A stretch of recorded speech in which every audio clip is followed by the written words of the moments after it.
Puttur railway ನಿಲ್ದಾಣದಲ್ಲಿ railway ಇಲಾಖೆಯ ಜಾಗಕ್ಕೆ ಬೇಲಿ ಹಾಕುವ ಪ್ರಕ್ರಿಯೆಗೆ ಇಲಾಖೆ ಮುಂದಾಗಿದ್ದು, ಇದರಿಂದ ರೈಲ್ವೆ ನಿಲ್ದಾಣದ ಬಳಿಯ ಅಂಗಡಿ ಮುಂಗಟ್ಟು ಮತ್ತು ಮನೆಯವರಿಗೆ ಹೋಗಲು ದಾರಿ ಇಲ್ಲದ ಪರಿಸ್ಥಿತಿ ಎದುರಾದ ಮತ್ತು ಬೇಲಿ ಹಾಕುವ ಪ್ರಕ್ರಿಯೆಗೆ ಸ್ಥಳೀಯರು ತೀವ್ರ ವಿರೋಧ ವ್ಯಕ್ತಪಡಿಸಿ ಪ್ರತಿಭಟಿಸಿದ ಘಟನೆ ನಡೆದಿದೆ.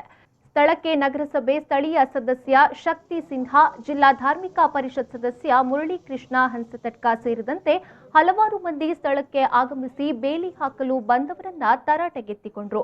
ಇದೇ ಸಂದರ್ಭದಲ್ಲಿ ಶಾಸಕರು, ಸಂಸದರು, ರೈಲ್ವೆ ಇಲಾಖೆ ಅಧಿಕಾರಿಗಳಿಗೆ ಪ್ರತಿಭಟನಾಕಾರರು ಫೋನ್ ಮಾಡಿ ಕಾಮಗಾರಿಯನ್ನ ನಿಲ್ಲಿಸಿದ ಘಟನೆ ನಡೆಯಿತು. ಕೊನೆಗೆ ಬೇಲಿ ಹಾಕಲು ಬಂದ ಗುತ್ತಿಗೆದಾರರು ಮತ್ತು ಕಾರ್ಮಿಕರು ಬಂದ ದಾರಿಗೆ ಹೊರಟು ಹೋದ ಘಟನೆ ನಡೆದಿದೆ. ಅಡ್ಡಿ ಇಲ್ಲ, ಆದ್ರೆ ಏನು ಕೆಲಸಗಳನ್ನ ಮಾಡ್ತಾ ಇದ್ದಾರೆ, ಏನು ಅಭಿವೃದ್ಧಿ ಮಾಡ್ತಾ ಇದ್ದಾರೆ ಅದನ್ನು ಜನರಿಗೆ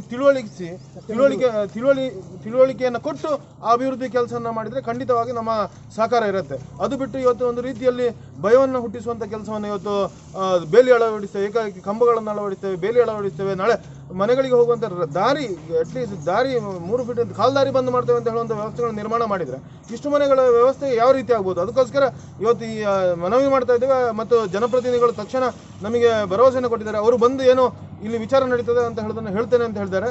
ಇವತ್ತು ಜನಪ್ರತಿನಿಧಿಗಳು ಬಂದು ಈ ಭಾಗದ ಜನರಿಗೆ ಏನು ತೊಂದರೆ ಆಗದ ರೀತಿಯಲ್ಲಿ ಅಭಿವೃದ್ಧಿ ಕಾರ್ಯವನ್ನು ಮಾಡೋದಕ್ಕೆ ನಮ್ದೇನೂ ಅಡ್ಡಿ ಇಲ್ಲ. ಅದು ಜನಪ್ರತಿನಿಧಿಗಳು ಮತ್ತು ಈ ರೈಲ್ವೆ ಇಲಾಖೆಯ ಅಧಿಕಾರಿಗಳು ಬಂದು ಇಲ್ಲಿ ಏನು ನಡೀತದೆ ಅಂತ ಹೇಳೋದನ್ನು ಸ್ಪಷ್ಟಪಡಿಸಬೇಕು ಅಂತ ಹೇಳೋದನ್ನು ನಾವು ಇವತ್ತು ಆಗ್ರಹಪೂರ್ವಕವಾಗಿ ಹೇಳ್ತಾ ಇದ್ದೇವೆ.